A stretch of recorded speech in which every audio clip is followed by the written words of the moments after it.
Hi all. చాలా late అయింది video చేసేవరకి. దగ్గర దగ్గర 1 మంత్ గ్యాప్ వచ్చింది కావచ్చు. ఇంత టైం తీసుకోవడానికి రీజన్ ఉంది. ముందు చెప్పండి, అందరు ఎగ్జామ్ ఎట్లా రాసిరు? చాలా రిపీటెడ్గా వచ్చిన క్వశ్చన్స్కి ఇప్పుడు నేను ఆన్సర్ చేస్తా. ఎన్ని మార్క్స్ వచ్చినాయి మీకు, ఏం బుక్స్ రిఫర్ చేసిరు, ఎట్లా చదువుకున్నారు అవన్నీ.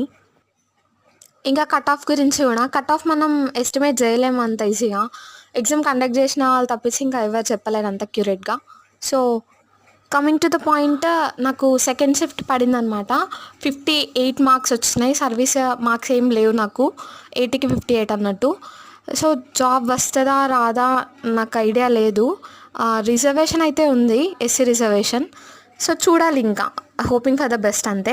మీకు ఎన్ని మార్క్స్ వచ్చినాయి, మీ జోన్ ఇంకా కేటగిరీ అవన్నీ పెట్టండి, చూద్దాం. కట్ ఆఫ్ని ఎస్టిమేట్ చేద్దాం మనం. నెక్స్ట్ వీడియోలో కట్ ఆఫ్ ఎట్లుంటుందో నేను చెప్తా. చాలా వీడియోస్ చూసిన, సో చాలా స్టడీ చేసేసి చెప్తున్నా.